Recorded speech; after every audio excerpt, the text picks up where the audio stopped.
Yet another revelation from WikiLeaks. This one is also about the Obama administration, actually, before they even got started. I thought this was one of the most interesting revelations. It was a series of emails from Michael Froman. Now, I told you about the most important one last week. Michael Froman, at the time, was working for Citigroup, and he had sent a list of people who should be in Obama's cabinet. That list turned out to be almost exactly who was in Obama's cabinet. So when the Obama administration talks about how, oh, no, we're not that close to the bankers, no, just because they gave us a ton of money in 2008 doesn't mean we'll listen to the bankers. Are you kidding me? They literally took a list from a banker and made it their cabinet. So it wasn't exact, but it was damn close to exact. You can go back and watch that video.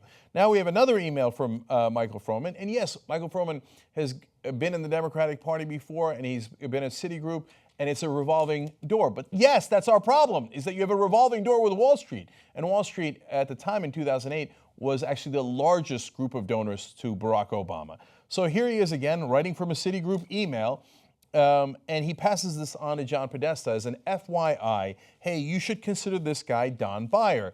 Don Beyer sent us this email, and he'd like to be considered. And so, hey, take a look at this, okay? Now, I want to read to you parts of Don Beyer's email to give you a sense of who he is, and then I'll let you know what they decided. So Beyer writes in to this guy at Citigroup, who's actually picking the people inside the Obama administration, or certainly a big part of that decision-making process. He says, I write to ask humbly but confidently that you place my name in consideration for a significant position in the much hoped-for administration of President Barack Obama.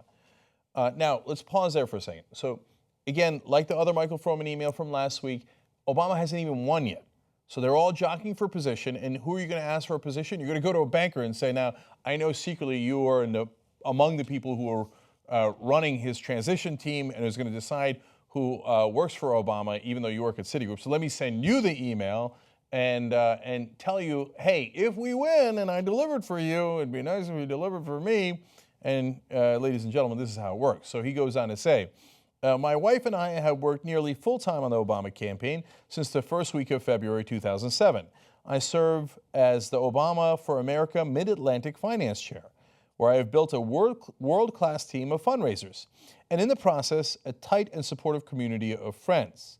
We've done a very good job of raising money. Okay, let's pause there again. So, is it normal for someone to basically send in their resume to ask for a job after they worked hard for a candidate? Perfectly normal. And he includes in his resume that he runs a car dealership and he's a good businessman and he knows how to be a good businessman, that he was lieutenant governor of Virginia for 8 years, perfectly legitimate there. But the main thing he focuses on here in the text of the emails is, now remember how much money I raised you guys.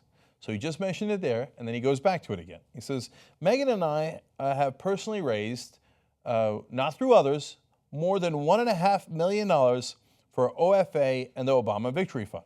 I offer this not as a qualification for public service, but rather as a testament to our early and steadfast commitment to an Obama presidency. No, it appears that you offer it as a testament to how much money I raised you, remember. And that's how this game is played. So if you work hard for a candidate and you're like-minded and the candidate puts you in his cabinet, and here he's asking to be the Secretary of Commerce, or he gives you another position, great, that's nothing wrong with that, that's how it's supposed to work. If you say, hey, remember who your friends are and how much money I raised for you, I'm not saying anything, I'm just saying, right? Then I'd like a cabinet position. Well, that's the corruption we're worried about.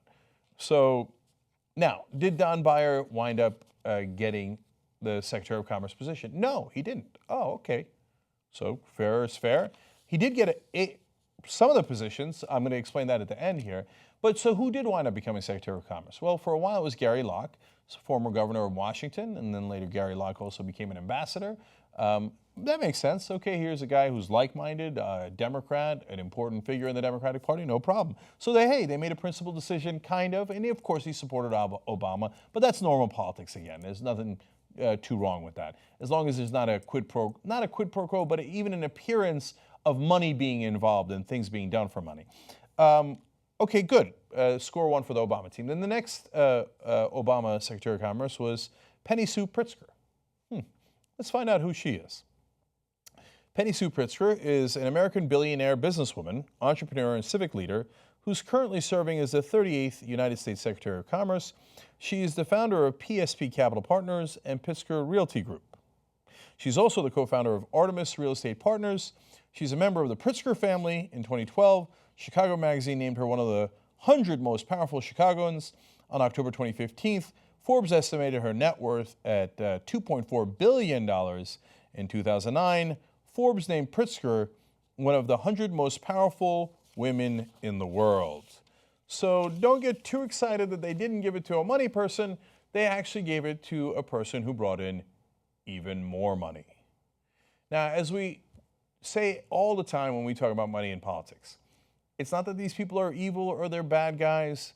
I don't know anything about Penny Pritzker, and she's generally a progressive. It appears kind of. I'll get to the kind of in a second. But I have no reason to believe that she isn't anything but a lovely woman. But that's not how it's supposed to work. I raise you a ton of cash, you give me an important position. Even if she's not doing it for financial gain, and it appears she doesn't really need the money, she's just doing it for power or prestige. Still, is that the kind of system we want? Do we think that's a functioning democracy? Do we think we have free and fair elections when people raise you a ton of money and then they get to run the government? That is not free and fair elections. That is not how a democracy is supposed to be. The Founding Fathers said that our government should be dependent on the people alone. But obviously it isn't. It's dependent on the donors. Now, Pritzker, largely a Democrat and a powerful and influential one in Chicago. That's true. I've heard of her in the past in that regards. But she's also given campaign donations to George W. Bush, Joe Lieberman, Bill Bradley, Rudy Giuliani, John McCain, Al Gore, John Kerry, Hillary Clinton. So I'll give some to Democrats, some to Republicans. Either way, I'm in power. And she most certainly is. She's our current Secretary of Commerce. So now let's go back to our old friend Don Beyer. Whatever happened to him? Well, he raised money, good money, nice job Mid-Atlantic chair, but not quite enough. So following the 2008 election, President-elect Obama asked Beyer to head up the transition team at the Commerce Department.